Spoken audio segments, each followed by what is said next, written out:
Every single time you type something into a search bar, you're doing more than just asking a question.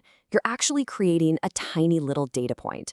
And when you put millions of those data points together, you get this massive, incredible puzzle. So today, we're going to talk about how to solve that puzzle using search engine analytics. It's an absolutely essential concept if you're studying anything in the digital space. So, here's our game plan. We're going to start with the basics, a solid definition of what search engine analytics even is and how all that data gets collected. Then, we'll connect the dots to strategy, why this stuff is so important. After that, we'll get practical and look at the key metrics and tools you'll actually use, check out some real-world examples, and then I'll wrap it all up with a nice, neat summary that's perfect for your exam prep. All right, so let's dive right in. First things first, what are we really talking about when we say search engine analytics? Well, when you boil it all down, it's really about being a detective. It's about figuring out what people are thinking and what they need, just by looking at the data they leave behind in search engines. Now, this right here is the definition you'll want to have in your back pocket. It's a formal process, right? It's about taking all that raw data from search engines and turning it into something smart, something you can act on. The whole point is to understand what people are looking for, see how well your website is doing at giving it to them, and spot what topics are really trending. So what can we learn from all this? Well, a ton, actually. We get to see exactly what people are searching for, down to the specific keywords they're typing in. We can see how well our own website is showing up in those search results. And, maybe most importantly, we get to see what people do after they click, how they behave on our site. Every one of these is a critical piece of the puzzle. Okay, so we know what we can learn, but how does a simple search on your phone become this super valuable piece of strategic information? Let's follow the data trail of a single search to see how it's collected and turned into something useful. It all starts so simply, right? A person types some words into a search engine, then the engine takes note of which link they click. Once you land on that website, your behavior, like how long you stick around or which pages you visit, is often tracked. The system might also log your general location. Then all these little bits of information from millions of searches are pulled together and analyzed to find the big patterns and trends. So we have all this data. The big question is, so what? Why does any of this actually matter? Well, let's talk about why this isn't just some interesting data. It's an absolutely essential ingredient for success in today's world. Because this data is all about action. When you understand user behavior, you can create better products, better services, better content. When you analyze your performance, you can make your website more visible, so you rank higher. And when you know the popular keywords, you're literally speaking your audience's language, which lets you create marketing campaigns that actually work. Okay, if you're going to make smart, strategic decisions, you've got to be able to measure what's going on. You need to know the score.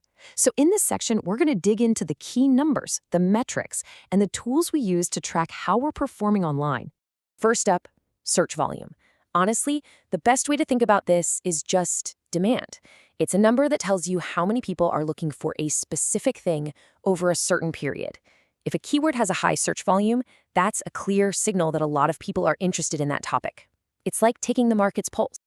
Next, we have click-through rate, or CTR.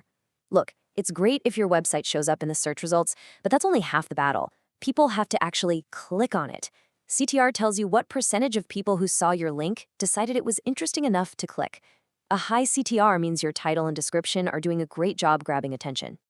Then there's bounce rate. And this one is a major reality check.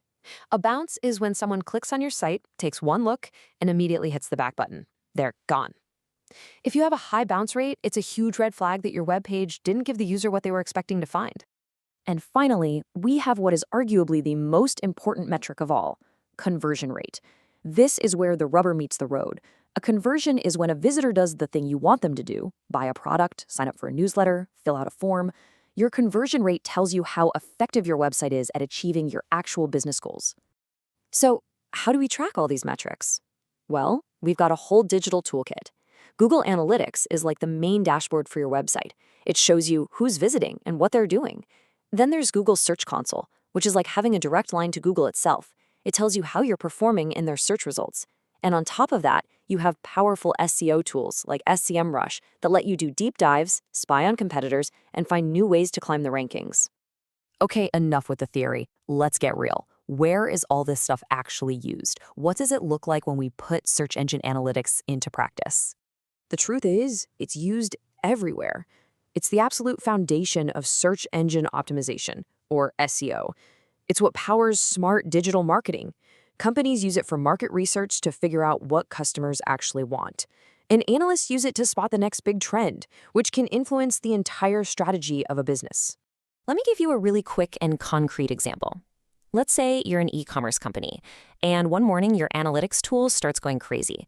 It's flagging a massive sudden spike in people searching for best smartphones 2026. So what does that tell you? Well, here's where the magic happens. That data is a giant signal flare telling you what the market is getting excited about. So a smart company sees this and immediately adjusts its digital marketing. They start using that exact keyword in their ads and on their website.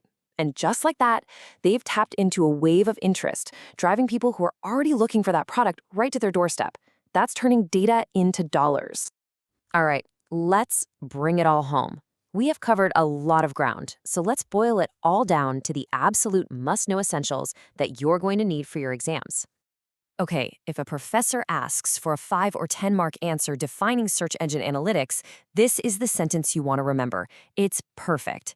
It clearly explains what you're doing, analyzing search data, and why you're doing it to understand user behavior and get more visible online. And to make things even easier when you're under pressure in an exam, I've got a really simple memory trick for you.